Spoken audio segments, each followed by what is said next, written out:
Welcome to the Shoulder Strikes MMA podcast. You are now listening to the Hot Take Hot Box. Welcome to the Shoulder Strikes MMA podcast. You are now listening to the Hot Take Hot Box. Ladies and gentlemen, it is Fight Week, UFC 306, right? All right, I hope so. UFC Noche, UFC Riyadh season, UFC Sphere, UFC, it's all that. It's everything wrapped up into one, ladies and gentlemen. This is the Shoulder Strikes MMA podcast brought to you by the Hot Take Hot Box. We're going to talk about everything within the combat sports world that's coming up this weekend. We'll even give a little recap of what's happened the past 2 weekends, of anything notable that may have happened. Ty, how are you feeling? My name is Matt McSweeney. I am joined by the Ty Capone. Ty, how are you feeling? Are you excited for the card? I know there's only 10 fights, and all the Sphere stuff, and he's giving out Willy Wonka tickets, and there's all sorts of stuff going on involving the 3,000 people or so that are going to be there, whatever. But are you excited? I am. Yeah, of course. I mean, anytime it's Sean O'Malley fighting, it's definitely something to watch. It'll be a grudge match with Merab. We finally get the trilogy of Grasso Valentina, Diego Lopez Ortega. We've been waiting for that fight for a little bit now.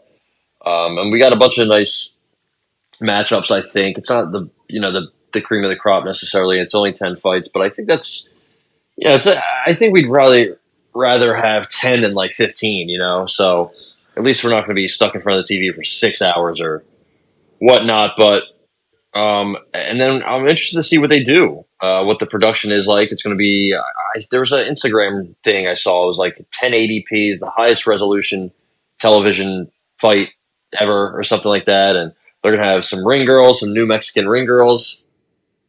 Right. I think 6 90-second quote unquote movies talking about the history of Mexican fighting. I'm not sure he said movies, but it's only 90 seconds. It's kind of a quick movie, but it's going to apparently all add up into one movie or something. And I'm like, there you go. I'm like, wait, hold on. Like, yeah. Like, what is this, dude? Is this Saul? Is this the Saul franchise? What is going on here? So, and then he's offering $20K to anybody who can find all the Easter eggs. I'm like, what are we doing here? What is this? Is this like a big Easter egg hunt? Yeah. Is that what we're doing? So it seems very very much like a novelty, but I don't know, man. I'm really excited for at least the main card. I mean, Zellhuber, Ribovic, Ronaldo, and Ode Osborne. I mean, Ode Osborne being on the main card is something, but I mean, yeah, I think that's honestly, I mean, the Aldana Dumont fight's probably going to be an absolute snooze fest, but we have some Mexican fighters. We have some decent matchups.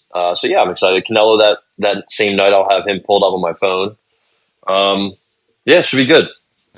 I'm excited. I cannot wait. I am especially excited for the main event, but, what did you make of, any of the fights from the past couple? We haven't, I don't think we reconvened last week. Sean Brady was able to take down Mr. Gilbert Burns. The fight itself wasn't all that exciting, Ty. What did you make of the Sean Brady and Gilbert Burns? I mean, it's definitely a good win for Sean Brady. I just feel like that Gilbert Burns, that guy who was able to hurt Hamzat Chimaev and was like on that little bit of a run and fought for the title. Usman. Yeah, it doesn't seem like that guy's there anymore.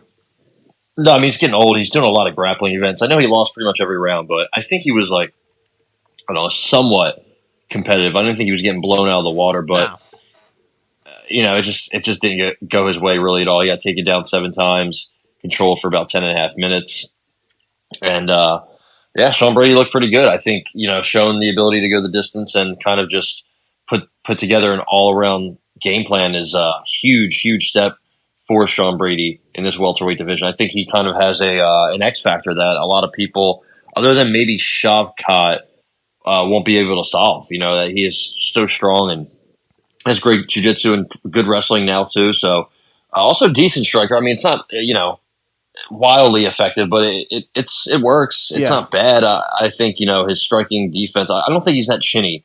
I think I know Bilal finished him, but it was a standing finish. I just don't think as a striker he's that developed. But I don't think he's chinny at all. So it'll be interesting to see how who he gets matched up with next. But definitely a bit. I mean, the most output. I know it went 5 rounds, but the most output he's ever had in his career. So that's definitely a start. Most takedowns ever in a fight as well. That's a good win. It was a solid win. Did you? I mean, I don't think we even reviewed the Cannonier and Caio fight as well. Because there's nothing really on the Burns Brady card to even talk about really after that. Yeah, Natalia Silva looked good. Yeah, it was. that, Kyle Nelson gets put in a body bag. It's like, all right, a bunch of stuff just happened on that card. Snell retired. Yeah. Oh well, that's true. The automatic, a literal infinite money glitch retired this past week. So respect to Matt Schnell, who just was getting finished left and right towards the end of his career. That's tough. Or he actually looked good in the first round, and then he always fell does. apart. He always does. The striking looks good, and then all of a sudden he gets cracked, and that's it. I think one of the worst displays of officiating ever. Not ever, I should say. But Cannonier was out cold. He was unconscious. The man was dead. And my man, Big Dan Miragliotta, if Mark Smith had been in there, that fight would have been over. But instead, it was Mr. Mark Smith or Mr. Dan Miragliotta, who, he doesn't care anymore. He folded. The man folded up completely. Fell down. He's getting killed. I couldn't get my TKO bet to hit. Couldn't get my inside the distance to hit. Couldn't get anything. Round two. Nothing. Yeah, and it was like at the very end, and he timbered. He Johnny Walkered to the ground. And there was nothing there for us. It was just, it was a tough break. And, that was a better card than this past one. I mean, no, it was a pretty solid card, honestly. GM3 with the comeback. That was awesome. On Edmund Shabazian. I mean, poor Edmund Shabazian. I mean, that guy it just isn't there for him. No. That girl Wang Kong or Wang Tong, there's a silent T, I guess, or there's a T that's not, I don't know. But Wang Tong Kong Thong, she's pretty good. I think she's somebody that you can She smoked her, man. I mean, Victoria Leonardo is a walking money glitch as well. I mean, we're usually very we're skeptical of the Chinese prospects who come over, and we're like, it's who have they fought? How old are they? Because the one guy I forget who it was, who had 30 fights and he was only 21. I'm like, well, hold on now, how does this work? But when did all that happen? Yeah, when But no, she looks legit. Yeah, she does. I don't know if you saw any of either the Contenders Ultimate Fighter finales. I mean, both guys got absolutely demolished. Robert Valentin and Khan Ofley. Myron Santos I know he's struggled making weight. He is good. He is very smooth and quick, and his stand-up and his striking is very, very solid. Ryan Loder is pretty good, too. I mean, he almost shut out Robert Valentin over the course of a round and a half. So, and then Angela Hill lost another decision, so hopefully she didn't complain about that one. But and Michael Morales took care of business against Neil Magny, so that was a good win for him. Right. Still undefeated, just like he should. Just kind of snuck that in there, in that card, which that's pretty wild. But that's pretty much it. That all from what we missed, and now we must talk about Ty. What we are going to be watching all weekend long, or actually just Saturday night. UFC 306 from the Sphere. UFC Noche, presented by Riyadh Season. Whatever else other people who are involved all three in hashtags. This. Yeah, there is a million hashtags for this. So, God knows what I'm going to put up when I actually post this podcast. But, Bud Light sponsoring, there's all sorts of stuff going on here. But we are going to get 10 fights, Ty. It's a really light pay-per-view card, overall. Usually we have a good 12, 13 sometimes on the, with prelims and main card combined. We're just going straight for the jugular here. But we got a good, solid top 3 fights. Even that for Zellhuber and Ribovic is a great fight. Like you made mention of, I'm not sure Odie Osborne being on there is nothing more than just kind of a layup for Mr. Ronaldo Rodriguez. But what can you do? It is going to be Sean O'Malley, the Sugar Show. Sean O'Malley facing another stiff. You kind of got a break there with that Cheeto Vera fight, but this is another stiff test. On paper, Merab Dvalishvili. I don't know if you heard whatever the fuck Chael Sonnen was calling him on the show this week. He's known to butcher names, but that wasn't even fucking close. Dvalishvili, or I forget what I couldn't even try and say the name as bad as he did. DC was even like, when you started talking, he was like, wait, what? What did you just call him? Like, he's like, Dvalishvili. He's like, dude, what? That's not even close, bro. Like, what are you talking about? Again. But listen, I'm very excited for this. Have been for quite some time. This is a great matchup. Sean O'Malley, 18-1. Merab is 17-4. Merab is a plus 115, 120 underdog to Sean O'Malley's minus 135, 140. I really think we've discussed this, in previous episodes, that this is kind of going to be one way or the other. It's gonna, it's really going to be lopsided. Whoever it is wins. I don't think this is going to be a close fight one way or the other. I think Sean's going to catch him quite early on, and I don't think he's going to be able to recover from that, Merab. I think he's going to get hit. I think he's going to get hurt, and I think he's going to get finished in the first round. I'm not going to bet that.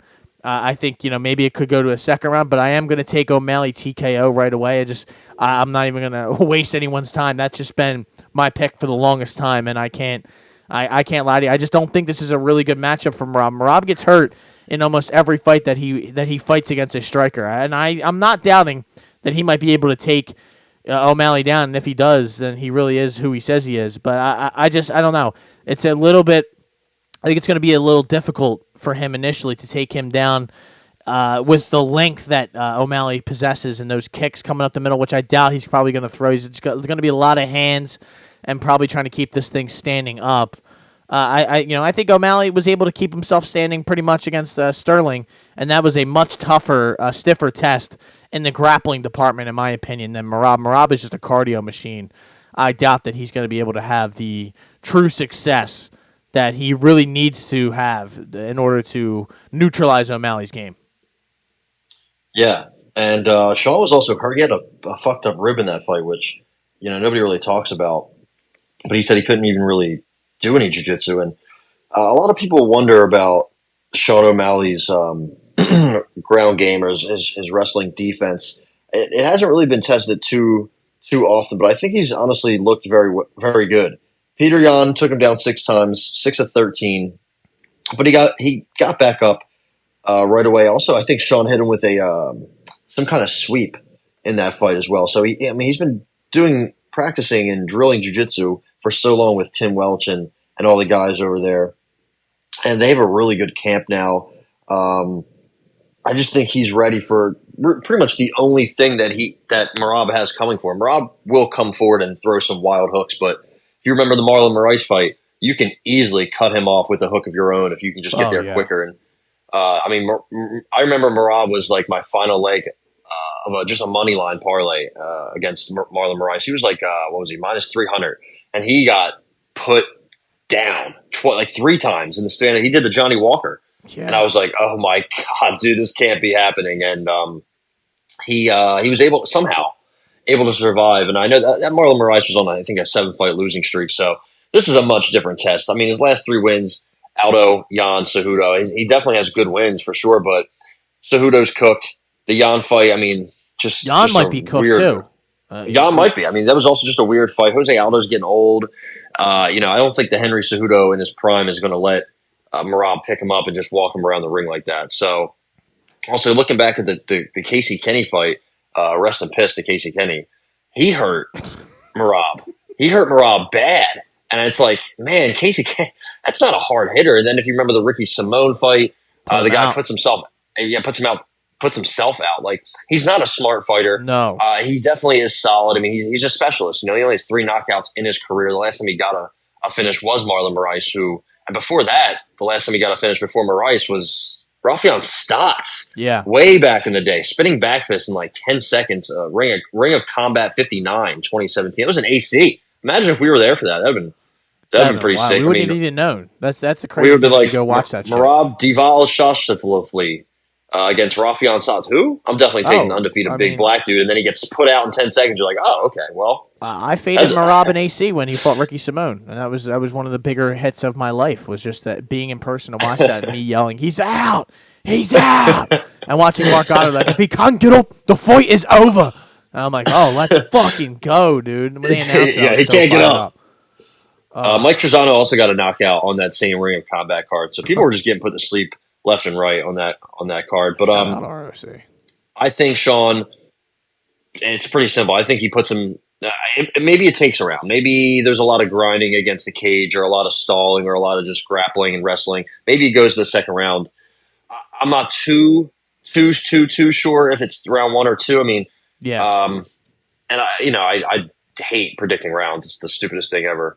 So I'm going to go Sean O'Malley TKO plus 150. Thanks to my friends at Hard Rock. Shout out, Hard Rock dude. Bet. And I think that's a good line. I think it's good. I think decisions plus 400. I mean, I guess I could see him winning a decision. If anybody's going to win a decision, it's probably Merab. I mean, Merab's getting older. Sean's, I think, probably at the peak of his game right now. I just think it's a layup as long as it stays standing. There's going to be some opportunity for Merab, but I don't think Merab's necessarily that dangerous on the ground. I don't. No, like he's I said, not. he doesn't have that many finishes, so it's like he's more of a position guy, position over submission or ground. I mean, maybe he'll throw some ground and pound up, but that opens a chance for Sean to kick him off of him, which I think could happen. If he does get him down, Sean will get up. Either way, I think Sean walks away victorious with a knockout, straight right. He's going to set up with the jab, maybe throw some leg kicks just to slow him down. But I think, like you said, he's going to try to stay away from those kicks so it doesn't get caught. But that straight right's going to be a piston, maybe a left hook, and I got Sean O'Malley TKO. Yeah, I agree. I just don't think don't see this. If you really are on Merab and you're like you think that he's a bum or that being O'Malley, and you really think that I would go decision. Like that has to be your way to win. Yeah. I really don't see him finishing him. Merab by decision you can get it at plus 200. You're getting this TKO, by the way, at plus 185 via Bet Rivers. So shout out to Bet Rivers. Thank you for everything you guys have done for us over the years, which is nothing. But Thank you anyway. Yeah, thanks anyway for everything that you guys whatever have not done. Yeah, have not done for us. But so we both have TKO, and let's keep it moving to the next fight on the card, which is a trilogy, the ending of the trilogy, the rivalry, which is not really a rivalry. They kind of like each other, and there's like a weird tension going on there. I really can't describe it, but Alexa Grasso, who pulled one of the bigger upsets against Valentina Shevchenko. I believe she finished her via rear naked choke. Kind of caught. I think Shevchenko was probably winning that fight that first time around, and I don't know. It was close. I guess I should say that more. It was more close. And then the second one was a draw, which I thought was probably appropriate. I mean, I'm just a Shevchenko fan though, and you're more of the Grasso fan here. So it's like we probably both thought those fights were going either way. But one thing me and you can't dispute is that this is a close matchup every single time these guys these gals get in there. It is razor thin. You don't know who's going to win, who's going to lose. There's not really a favorite in my mind every time. Although Vegas always does set a line, gives us a favorite. Alexa Grasso minus 140 compared to a plus 115 for Valentina, who, it is important to mention she's getting older. Yeah, I mean, how old is Valentina now? She's got to be in the 36. upper. Yeah, so, and the line of demarcation has been passed, as we like to point out. And Alexa Grasso is 31, so she has that just turned. Her. Yeah, happy birthday to Alexa Grasso. So, Ty, I'll let you lead this one off. Who do you think wins this one? I think if you compare the second fight to the first, Valentina's strike number, the strike disparity, the gap Alexa outstruck her in the second fight. In the first one, Valentina had a big advantage in strikes. Alexa took her down in the second fight. Alexa went for a submission in the second fight. I know in the first she did choke her out. In the second one, she almost did, but she also dropped her in the second fight with a straight right. And it wasn't a flash knockdown; it was a legit knockdown. I just think she's leveling up her game. She's getting better. Valentina's kind of just plateaued. She's kind of just staying where she's at. I just haven't seen much. I mean, you can go back to the Tyler Santos fight. She arguably lost that fight, and Tyler Santos had one eye, I think. So, I mean, the same Valentina that we saw in, 2020 or 2021 when she beat the absolute brakes off Lauren Murphy. I just think she's slowly declining. She's still good. She's still talented, but it's just a lot of spinning back kick, leg kicks, check right hook, and that's it. She definitely wants to work the wrestling, but her takedown accuracy was 4-6 in the first fight, 4-7 in the second fight. I just think there's a trend, and she's starting to just slowly, incrementally trend down, and I think Alexa's trending up. Diego Lopez, it's a big Mexican night. Diego Lopez is fighting, I think, in the fight before this, and then he's going to somehow come back out and be in the corner for Alexa. So I think this is her time to shine. This is her stage. I got Alexa Grasso winning a decision. Maybe she could get a finish. I just, it's very hard for me to predict her knocking out or submitting Valentina, even though she has submitted her once and knocked her down. I'm going to go Alexa Grasso decision. But if I have a bet, I guess, what is she? Yeah, Grasso decision. Probably good enough to just bet on Yeah, that. but plus 175 on Hard Rock. I like that. I like almost 200. I got Alexa Grasso by decision. I think she gets it done and wins this trilogy. Grasso by decision plus 200 via FanDuel. Thanks to the people over at FanDuel. But I can't access it. Listen, I don't really. That sucks for all those people out there. Actually, no, it's a garbage. With all due respect, they don't really give you any boost in anything anymore. Hey, Hard Rock gives me boost all the time. So it's whatever. Yeah, so I'll take that over. Wait till they start making some real money. Then they're like, you know what? Actually, we don't need your money. You guys are all degenerates. You're going to bet here anyway. Ty, I don't really know how to feel about this. I don't like the time in between these two kind of fights. I believe it was last year around this time that they fought. Correct? Yeah, it was about a year ago. And it was close and all that. I don't know. I just can't. I can't bet against Valentina. I can't, and I won't. So it's either stay away or bet for her. And you may never. This might be the last time. You never know. If she gets finished, then that's it, and it's over, and you're never going to be able to get the chance again. I'm going to bet Valentina Shevchenko plus 115 on the money line, and I don't really feel all that great about it. But like I said, though, it's kind of a real. You just don't know. I don't really have a lean here, and I know we're both. I think we're both just going with our gut here, and that's just what my gut says. Also, let's real quick rewind to how insane it was for Mike Bell to give Alexa Grasso a 10-8 in the fifth round of that second fight that cost Valentina the fight. It literally makes no sense. Yeah, I don't know. I forgot about he was that. watching. Yeah, that was horrible. Insane. That's been a pet peeve of mine in MMA is just the 10-8s, how they tried to make that like more of a thing, and then people started like, oh, if she grappled her the whole, or if somebody was just dominating on the ground, they didn't land one strike and didn't really threaten a submission, but they controlled them the whole time. That's a 10-8. It's like, no. Well, I hate that. The fight has to be close to coming to an end. Yeah, you got to be beating the shit out of somebody. Close to coming to. Yeah, you have to try to, or at least have a rear naked choke. Yeah, or like where it's something. Like, yeah, that's what I'm saying. Like you're beating the shit out of them, then you choke them, and then they able to get out. But it's like, wow, like you said, like that fight almost was over, and then you're like, okay, that's a 10-8. When somebody gets up and they're like splashing water in the face, that was a 10-8. That's I'm okay with that. But yeah, I agree. I just I can't. That shit still bothers me to this day. But Ty, we got to move on to the next one. Brian Ortega coming back after a decisive win over, I believe, Yair Rodriguez was the last time he was in here. I don't know. I don't remember how long. That doesn't feel like that long ago. It's probably in the winter. I feel. If I'm just going off my own. Was this Ortega? Yeah. Yeah, that was February. Yeah, so that's what I figured. And he's fighting Diego Lopez, who is become a favorite here on the podcast, and I'm sure a favorite amongst many MMA fans across the planet. The way this guy fights is just awesome. Danny Ige last time steps in on extremely short notice. I thought Ortega was going to get cooked last time. We talked about the body language and all of that leading up to the fight. It was bad news. We didn't like it.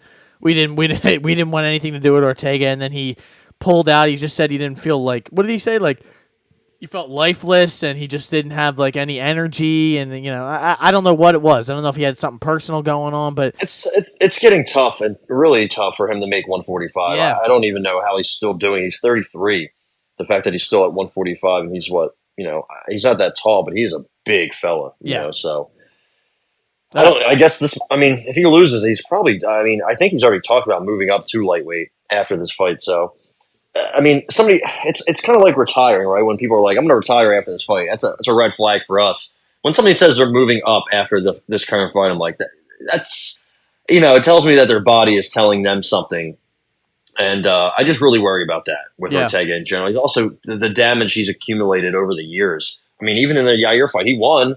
But he took some damage. He got dropped, I believe, by Yair early. And the first fight, I think he got knocked out, right? Because he fought Yair twice. No. His shoulder dislocated. Yeah. No, I was going to say. But he's also had injuries. He's had injuries. Volkanovski beat the brakes off him. Max beat the shit Holloway, out of him. put an absolute beam. Even Moicano back in the day, I know he won. Clay Guida dropped Brian Ortega back in the day, which is crazy. So I don't know, man. It's just a lot of issues, a lot of red flags with Brian Ortega. Now the thing with Diego Lopez, there could be red flags with him. I just don't think we've seen them yet. Yeah. His 2 losses, Brito and Evloev, he went the distance. And those are 2 very solid fighters. Now he has a history, Diego Lopez. He has 6 losses in his career. He's only 29. And I believe he's been submitted or knocked out twice. So it's like, and I think both times were in the second round. So pretty much when he gets extended is when things get a little sketchy. I don't think he's ever won a third round in his career. So it's kind of projecting red flags against known red flags with Ortega. But I think it's a firefight. You have Lopez, who he's a little unconventional, but he's a good striker, hits hard, very quick, very just chaotic in the pocket.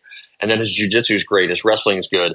But you're going up against Ortega. It's like, does anybody have a grappling advantage over Ortega? I really don't think so. No. I think if anybody were to get a sub in this fight, it would be Ortega. But I just don't know. It's a tough one. It's a really tough one because I want to take my biases out of this and take Diego Lopez by knockout, which is plus 300. But I'm a little worried if that happens. If it doesn't happen right away, then what? Then does it turn into the Ige fight where he looked a little shaky in that third round, right? I'm not too sure. What do you think? I think compared to last time, I like the energy. Like I feel like a lot of our thoughts and picks and everything that was going on last time was a lot related to just the demeanor of Brian Ortega and how down he seemed. It was like, wow, it was like, dude, this guy has no chance. He does not want to be here. Like that. That's what it felt like a lot. And there's no disputing how good Ortega was, and maybe it kind of hurt Lopez having to go out there and fight Dan Ige for his stock because you look and you're like, well, he kind of is beatable, And there is a way, like you said, like you draw him out. Maybe the later this fight goes on, there's a possibility that you could maybe find a way to beat him. If you break it down from like a stylistic and kind of skill for skill. Ortega and Lopez, it's really hard to figure out who would be the better grappler. Maybe Ortega, maybe you don't know. It's kind of like cancels each other out in a sense. Lopez and Ortega on the feet, I feel like I would take Ortega. I don't know. Or maybe Lopez has better power, but I feel like Ortega over the years has become more of a technical. Like he's able to fight from distance and maybe have a little bit more success than he has in the past. That's why I'm just struggling with this. I don't know if I really have a pick. I don't want to be wrong here. I'm really I might just sit this one out because I really don't have minus 120 is way too hefty for me. That's what I'm really struggling with too. So I can't go money line. So I have to figure out a way that Diego Lopez wins. I'm with you on TKO. There is definitely a universe in which, I think this honestly, not to cop out, but I think this is going to depend a lot on how he looks on the scales. Ortega that. Yeah. If he looks good, I may bet the 165, and just because how many times, Ty, have we watched these fights? Have we talked about these fights on the podcast where a young guy like Diego Lopez is coming up. He looks like he can't be beat. He's a world beater. He's the man. And then he fights a guy like Ortega who's kind of been there, done that, fought for titles, fought this guy, fought that guy, and he just kind of neutralizes him. Wins a decision where Lopez was just getting dominated on the ground. And you're like, wow, I didn't see that coming, and that's what I'm worried about here. So I think I might stay away. Ortega decision plus 375. Lopez knockout, KO TKO plus 300 are the 2 lines I'm looking at. I'm going to take Lopez TKO. Okay. I'm just going to take a gamble. I don't feel great, but I feel much better about him winning a decision than him winning a decision. His decision is plus 220. I don't think. Well, I guess he can win the first 2 rounds and then drop the third, right? Maybe, I don't know. But that's tough. Brian Ortega's been here. He's been there. He's done that. He's fought the who's who. And, I don't want to say he's done or cooked. I don't think he is at all. I just think it's starting to trend. It's starting to get away from him a little bit. It's starting to trend down a little bit. I don't think his future's at this weight class. Yeah. Lopez is a little big for 145 as well. I remember he fought Ige at 165. I think part of the reason he didn't look great against Dan Ige is he had, a bunch of different adjustments. It's You know, 5 minutes a to get pullout. prepared for it. Yeah. Yeah, like we've talked about before. I mean, it's tough for Cody Durden to step up on 4 days' notice, but it's probably tough for Matt Schnell to adjust to a different fighter on 4 days' notice. Same thing here. It's tough for one guy to make weight, but it's tough for the other guy to make weight. And it was a catch weight, and he didn't know until last minute. Either way, this is a tough fight. I'm kind of with you. I'm going to go Diego Lopez TKO, and I don't feel strong about it, but I do think he can kind of crack that shell of Ortega's that hasn't been necessarily cracked open yet, but I think it's, the day is coming. Yeah, I just don't, like I said, I really want to go Ortega here. I really do. I just, for some reason it's telling me to just bounce to the other side, but I'm not going to. I'm going to stay away from this and probably bet something in my private life. I'll let other people influence me and then be mad at them when I bet. Maybe I might honestly take Diego Lopez TKO. I like that too. I like a lot here, but it's tough. How about Daniel Zellhuber and Esteban Ribovics? Ribovics was a guy that I was kind of becoming a fan of, Mr. El Gringo, until he was eliminated off the face of the planet by Rojabov. Now it was just a kind of a wrestle fest when he fought him. He eliminated Terrence McKinney off the planet in May. That was rough. That was scary. Yeah, that was bad news. You know who had McKinney first round? Me. Yeah, I remember. I remember. He's fighting Daniel Zellhuber, like I said, who these guys are both kind of in similar, situations. They are both up-and-coming lightweights. They both have one loss where they kind of, things just didn't go their way or they didn't look as great as they, usually have. Kind of a learning, stepping stone lesson sort of thing for both of these guys. Odds-wise, Ty, we have a minus 225 for Mr. Zellhuber and plus 190 for Esteban Ribovics. I got to say, though, Ty, I really am just – he's good, that being Zellhuber. And Zellhuber kind of fought a guy similar to Ribovics and Francisco Prado last time, kind of a guy, on the way up. But I don't know, Ty. I just never really been a fan of Mr. Zellhuber's game. And I just – It's for me. It's dog or pass here. Yeah, it's definitely gonna be a tough matchup. I think Ribovics. I think he's a tough opponent for sure. I think he's got a nice little mix. So I think he has some submissions on his record. I don't know if I'm confusing him with Prado, but I might be. They're very similar. Yeah, he's got 5. Yeah, he's got 5 on his regional scene. I think he has like some sneaky ones. I don't think that'll necessarily work here. I mean, the reach advantage Zellhuber has is I think 8 inches. Yes, he's like 3 inches taller, so it's gonna be huge for him. I mean, Zellhuber has good kicks. I know Ribovic just got a knockout with a head kick, but I don't think that'll happen necessarily here.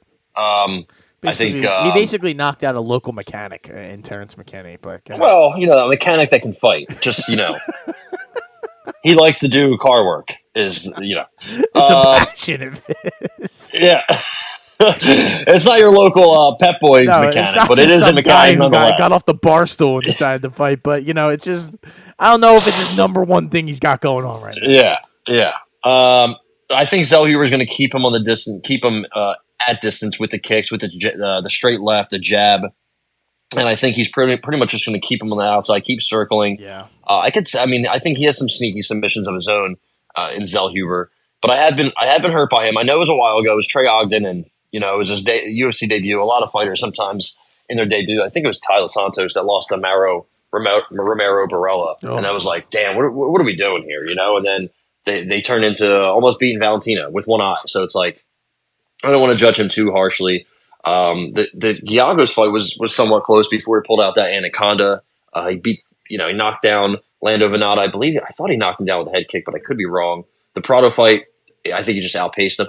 I'm kind of with you. I don't really know how to feel about Zellhuber. I think this is a pretty good fight, but it's a little bit like his last one matchup-wise, so I just don't really have anything. I think he gets it done. I think Zellhuber decision is probably a pretty safe bet, but I'm going to stay away. I don't – what is decision? Plus 125. Yeah, I don't love that, so I'm going to stay away. I don't have a tell I think here. I'm with you here. I don't know.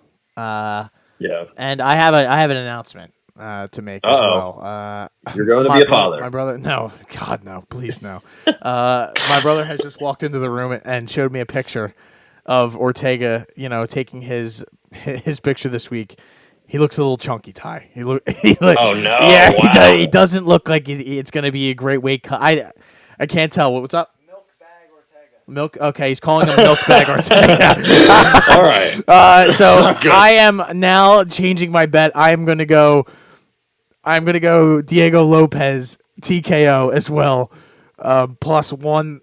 Well, plus 310 here for the record, and then I'm also gonna go Zellhuber decision because I do like that. Now you've kind of convinced me, and I honestly knew there's gonna be a reach advantage. I didn't really realize it was gonna be that big of a reach advantage.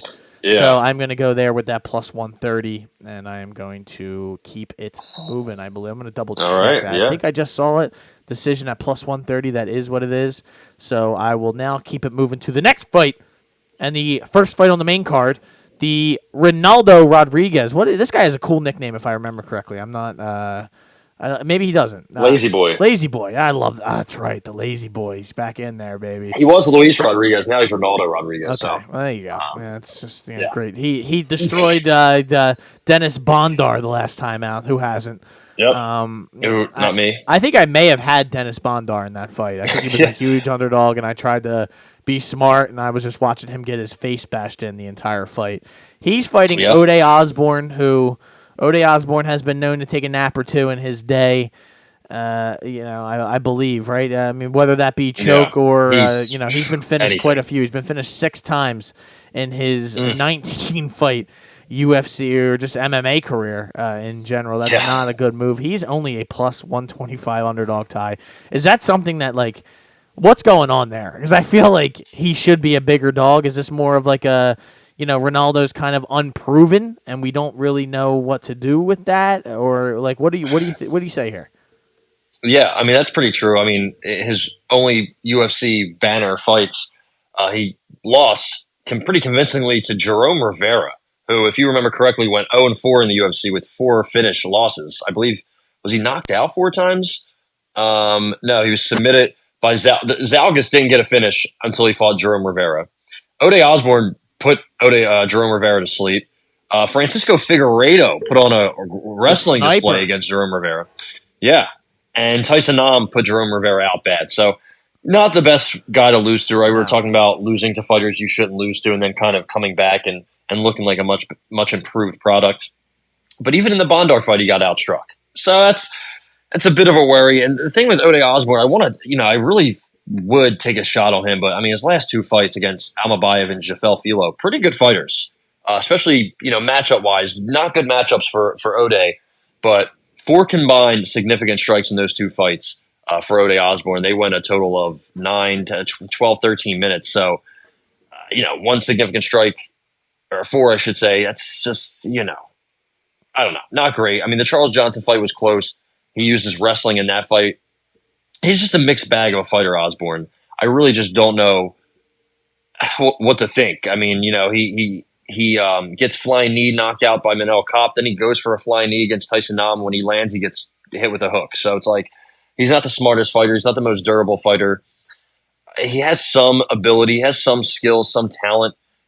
It's just, how does he use it? Like he's got an 8-inch reach advantage over here over Lazy Boy.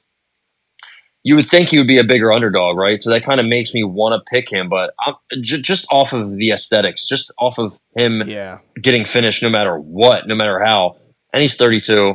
I'm going to stay away. I want to see what Lazy Boy has before I put him in some parlay or anything. Yeah, because this will ruin my night if he gets cooked by Ode Osborne. So you're right. Yeah, you're like, what the fuck, dude? Yeah, I'm like, why the fuck did I not think? Why did I think this guy was going to beat him? And Ode Osborne, for all the negatives against him, he has been in the UFC for a little bit, and he's kind of, he has at least a little bit more, a bright light experience. Because who knows, though? I mean, you're fighting in the fucking sphere. This might, fuck people up. I don't know. I feel like it's going to be a little bit of a different environment than we're used to. So who knows, really, what we're expecting? I mean, like there's like not seats on the one side. That's how I'm very confused about what this is going to look like. Yeah, me too. Like, how are they going to walk out? I don't know. Like, I've only seen U2 perform there, on Twitter videos. I've never been there personally, but who knows? Well, I guess we're going to see. That is the main card. Moving on to the prelims, we got 5 fights to go through. Irene Aldana. This is a 135 matchup. Norma Dumont. God knows if she's going to be able to make that weight. I don't know why. She usually struggles. I mean, she has made it, but Irene Aldana, she's going to have a little bit of a height and reach advantage. Not too much to worry about, but this is a razor, like right down the middle. Minus 110, minus 110, minus 115, minus 105. Not really a favorite to be found here. Irene, slight favorite probably, but I don't know. Irene is getting older. She's 36 now.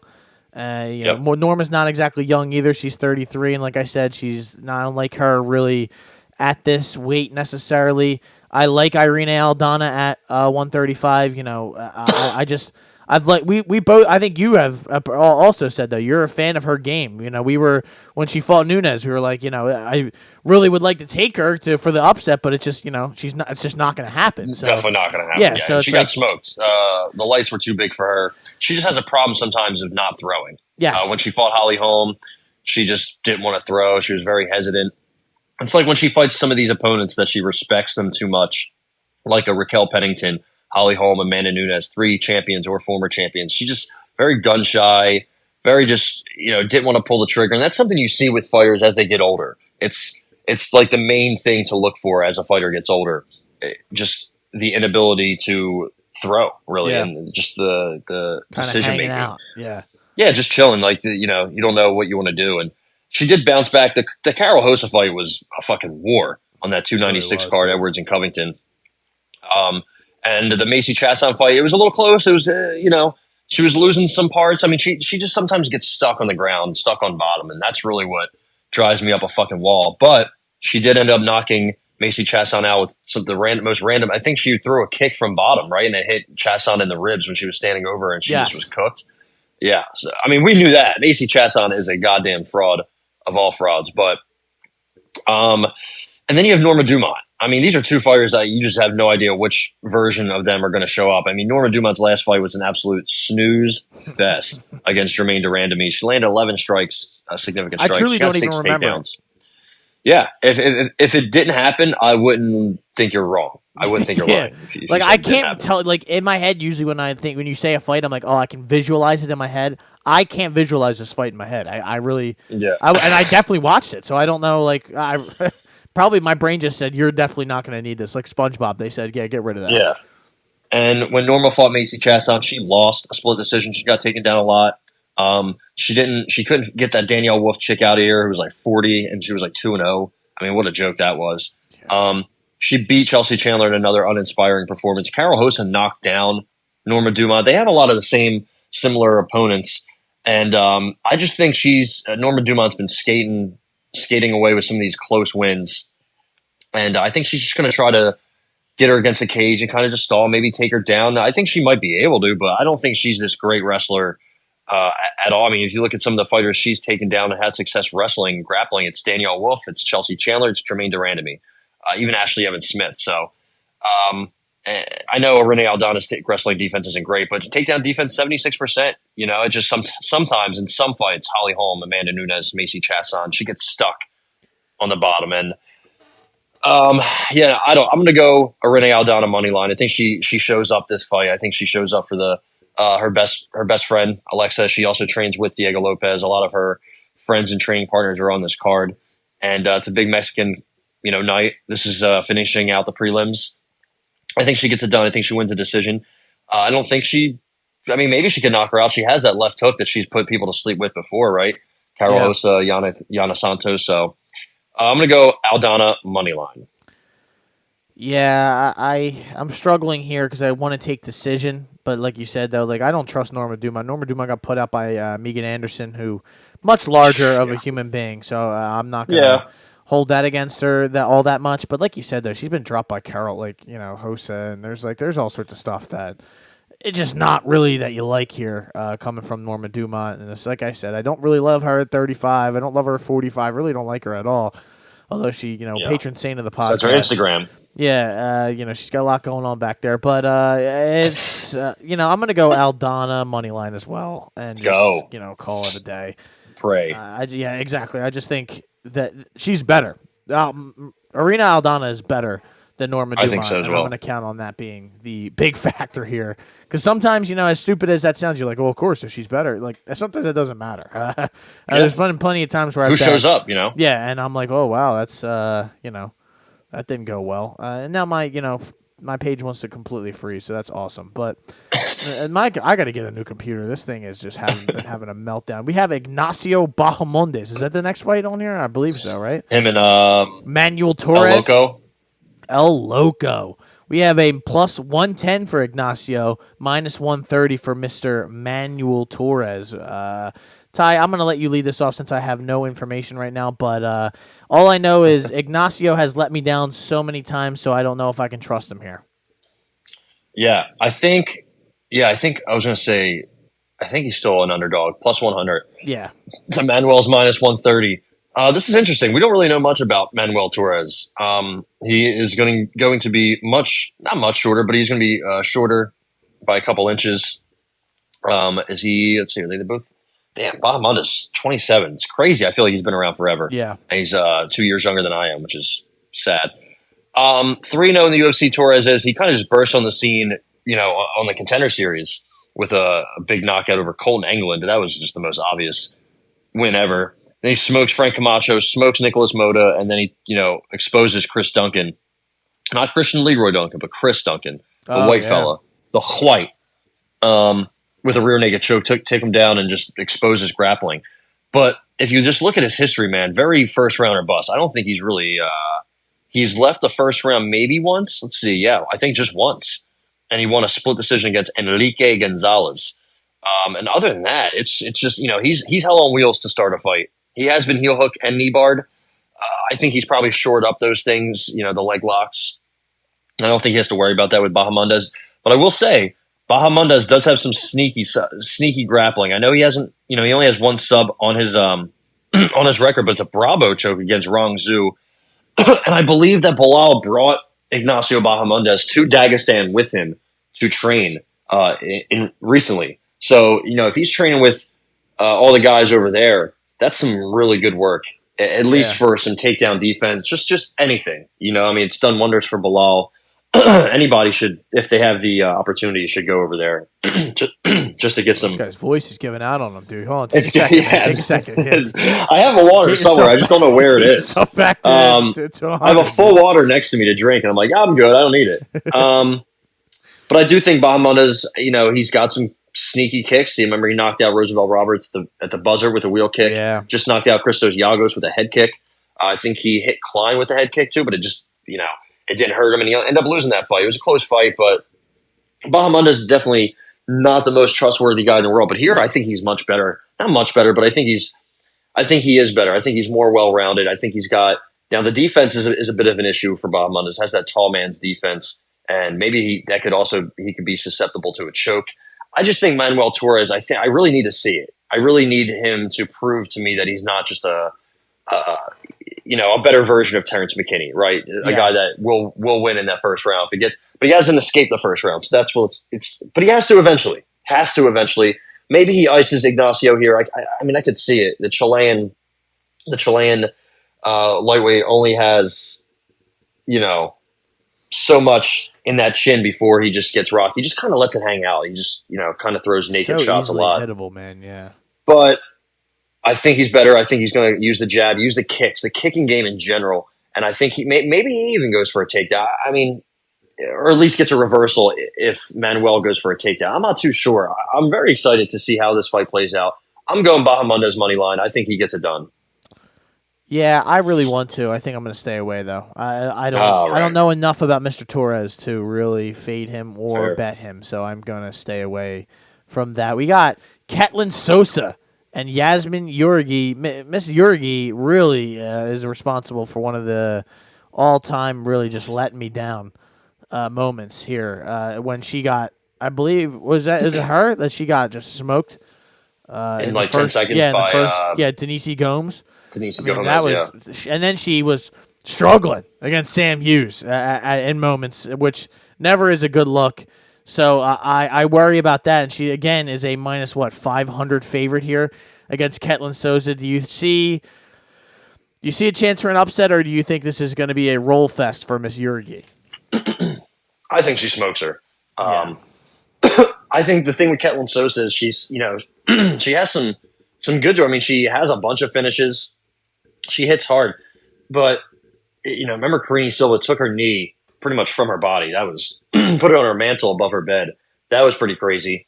And then before that, I remember I watched her fight in Invicta when she fought Christina Williams, who is just a tall ass white girl. That's pretty much it. Her name is Warhorse. She's not very good. She's all right, but she went the distance with her, and that was not a great looking fight at all. She also went the distance in her fight before that with this chick Sutama in Invicta. Just not really that great.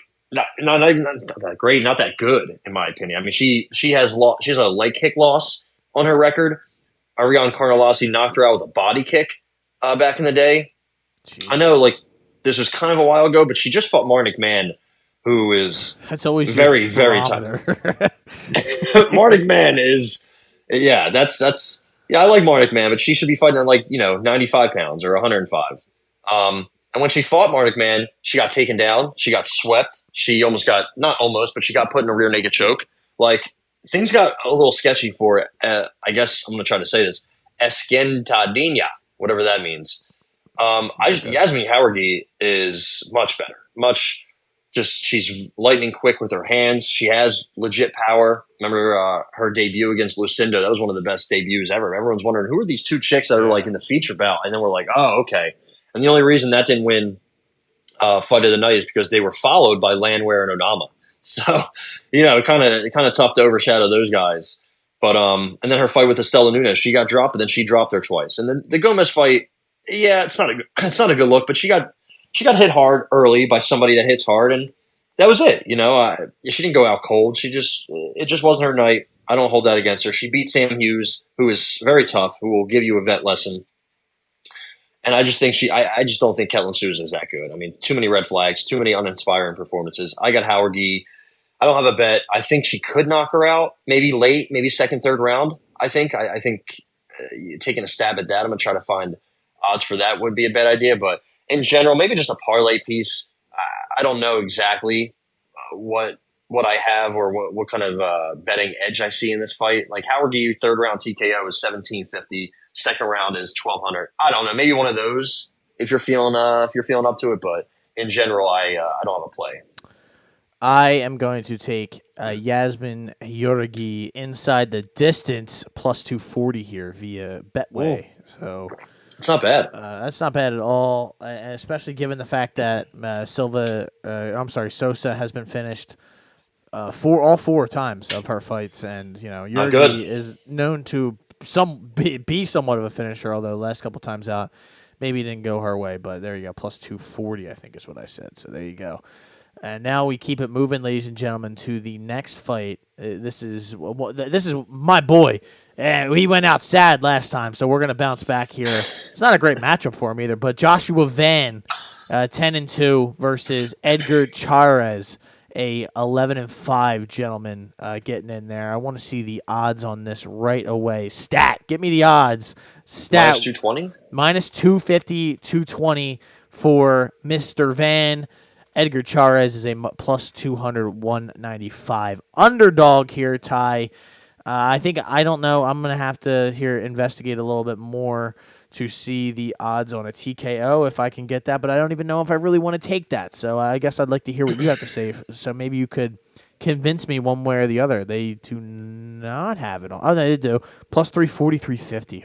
Oh, I don't know, though. Chairez is going to be tough. I don't know. Let me hear what you have to say. Yeah, he is tough. I think also this was supposed to be Kevin Borjas, who Josh Van, I think, made not his debut, but he fought him in the second fight and beat him easily. The Charles Johnson fight, I see people shitting on him, like, how do you get dropped? How do you get finished and knocked out by Charles Johnson? When the third round started, Johnson was losing this fight. His corner tells him, listen, go fucking out there and fucking knock him out. And he did. 20 seconds into the third round, he hit him with a beautiful uppercut as Van was backing away. Van's also 22 years old. 22. Like, he was born in what? Is that 2002? Oh, my goodness gracious. It's great. He was born after 9/11. Shout out. Crazy. Shout out.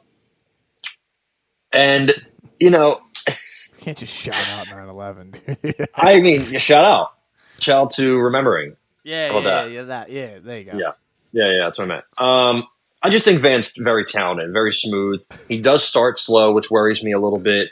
And, you know, getting finished in the third round is an issue, but I think it's something he could shore up. It's short notice. It's also something to consider.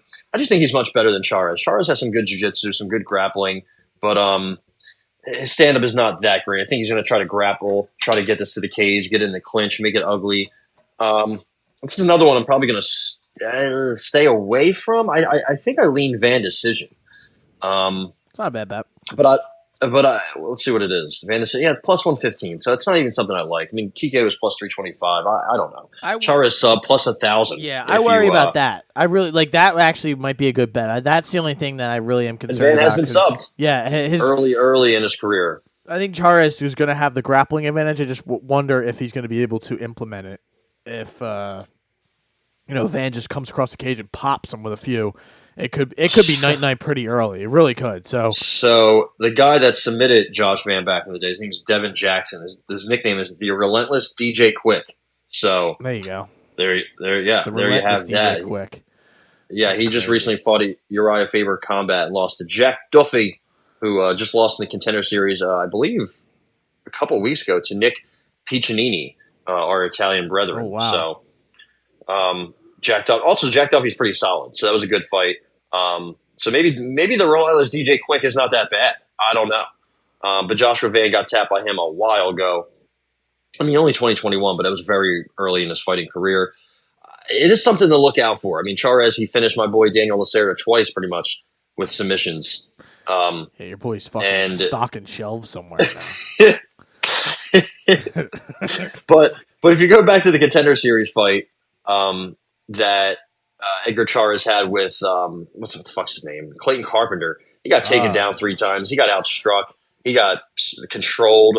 It wasn't a good look. And then he fought Tatsuro Taira. He dropped Tatsuro Taira and actually had him in I think it was a triangle at the end of the fight. That was the Volkanovski-Yair fight card.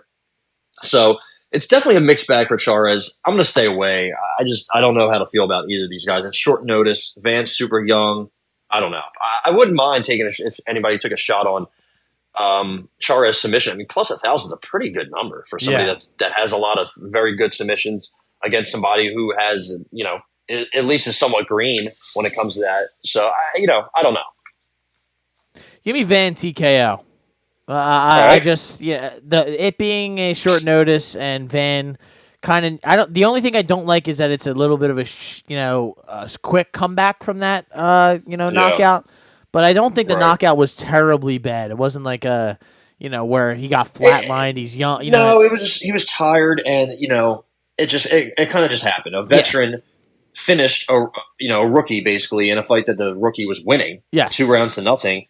And, he just got caught. He kind of just tried to dip his head away and got hit with a beautiful uppercut. And, it's usually shots that you don't really see coming and that really get you. So I don't put too much stock in that. I know Johnson doesn't knock people out, but he was determined in that one. Anybody can get got in the UFC. That's what people need to understand. It's it doesn't look good. You can admit that, but also, like I said, so, everyone can get got. These guys are all there for a reason. I also saw a rapper announce that he would bet $10,000 he could beat a UFC heavyweight in a fight on No Jumper. So I just wanted to point that out, how fucking delusional. What heavyweight? Do we get to choose the heavyweight? I hope if it's so. Dante Mays, Lord Kong is putting that guy out. Anton Turkalli's taking that dude to the fucking shadow realm, dropping him off. Yeah. Well, let's get Chase Sherman in there. Chase Sherman would body bag him as well. Chase Sherman against Blueface. Actually, I believe Blueface is in prison. Yeah, so free Blueface, dude. Yeah, maybe. I don't know. I'm not so sure if I really want to. But how about your boy, Raul Rosas Jr. with the silly word that I'm not gonna say here because it pisses me. That pisses me the fuck off, dude. It pisses me off so bad. I can't even explain to you how much it infuriates me. I'm not even kidding. He's fighting the Mongolian murderer, Arichi Lang. I cannot wait to watch this fight. He's minus 700, Raul Rosas Jr. here. I can't tell you what's going on there, man. I don't really understand why it's that much, but I guess he really, if he doesn't take him down and submit him right away, I think, like typical Arichi Lang, he's in trouble, dude. It's just kind of how all of his fights are going to play out. But what do you say here? I think I'm pretty much out on the Mongolian murder. I mean, he's got 8 knockouts to 16 decisions. He's 3-1 in the UFC. His last fight, he quit. Right? Didn't he take the whole time after he got hit in the junk? I thought he took the entire 5 minutes. And they're like, "Hey, dude, the 5-minute timer that's never been used is up, so the fight's over." Right. Against Daniel Marcos. He's like, "Yeah, all right." He got knocked out by Eamon Zahabi in a minute. Oh, that's sad. That hurt my soul, dude. Yeah, dude. I was like, go back to fucking WLF, whatever it's called, where you fight all these guys that aren't even real people. His 3 wins in the UFC: Johnny Munoz, Jay Perrin, Cameron Ellis. Cool. Yeah, not good. That Jeff Molina fight was awesome, though. That was a good fight. Durden, you went the distance with Durden, which is more than a lot of people can say.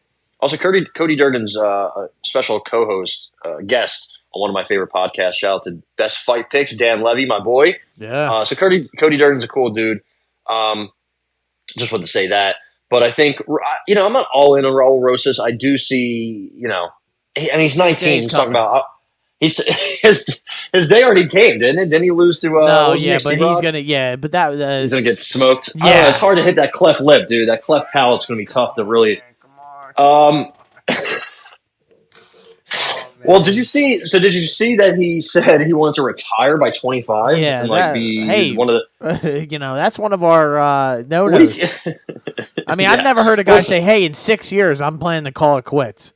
What? Yeah, that's a lot can happen in 6 days, let alone 6 years. So, I just think he might even be. I don't know if he's the better striker. I think he's gonna have to watch himself if he strikes for too long against Arichi Lang. But he could definitely hurt, or at least have some pockets of success throwing some hooks. His striking is getting better for sure. He's also starting to deliver some ground and pound. Remember, he did that to Terrence Mitchell. Yeah. So if he can get Arichi Lang down, I think he could finish him.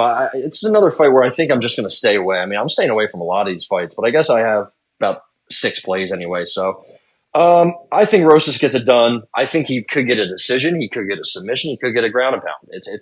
It could go any of those 3 ways. Pretty much 33% split among all of them. I have no idea.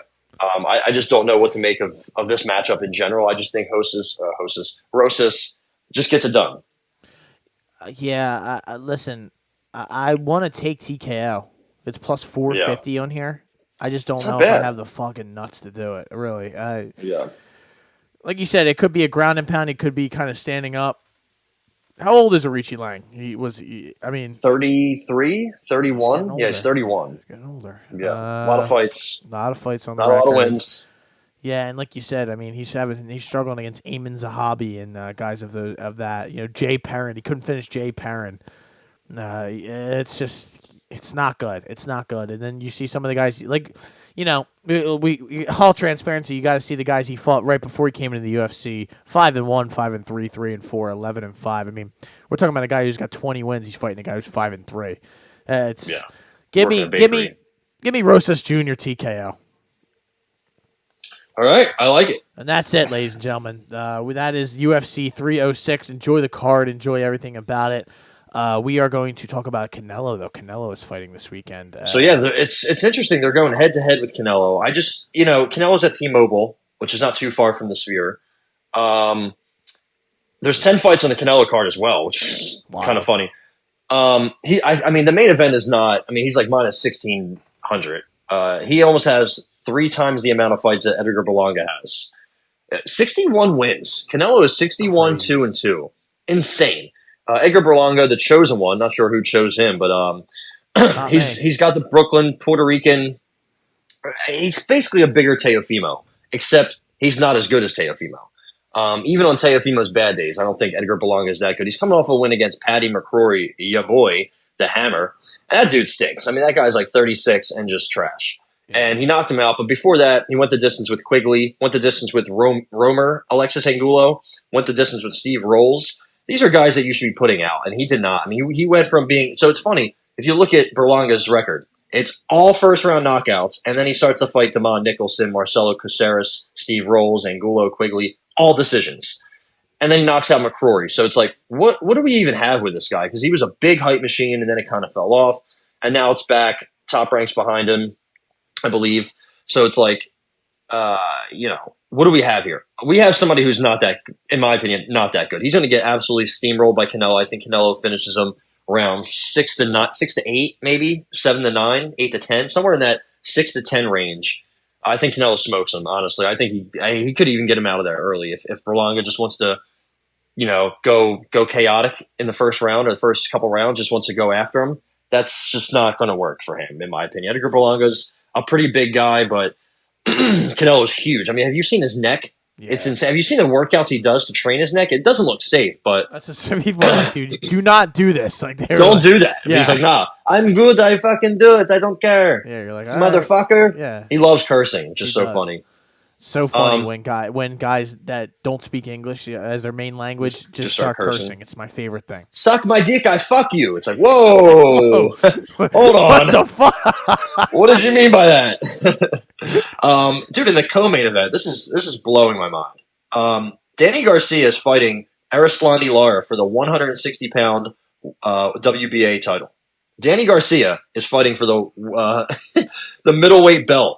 A guy that fought at 147 and slightly 154 is now fighting Lara, who's 41. Arislandi Lara is 41, but don't count him out. He's coming off of a two round knockout decimation of Michael Zarafa. Of course. So maybe he's still. I mean, he's Cuban. Cubans usually age backwards. It seems like so. You never know. That's the co-main. I don't even know what to think about that. I mean, Arislandi Lara is minus 250. I could see Danny Swift Garcia, shout out to Philly, getting a dub. I mean, his last win was against Jose Benavidez Jr., but he barely won that fight. That was 2 years ago, and Benavidez Jr. stinks. So I don't know what Danny Garcia even is anymore. He's 36. It's starting to look a little, this is kind of a weird fight. It's just one of those fights that happens. You're like, oh, okay, sure. Why not? Why not put the WBA middleweight title on the line for a welterweight against a 41-year-old? In the feature about Caleb Plant and Trevor McCumbee. Trevor McCumbee is doing a lot of trash talk. He realizes that Caleb Plant is easily annoyed, right? Caleb Plant talks shit. He'll also slap a motherfucker. Remember, he slapped Charlo. Yep. He actually punched Charlo, I believe, backstage. But he's a big underdog, this Trevor McCumbee guy. He has a weird mustache. He has a mustache. I would love to see him get knocked out, is what I'll say.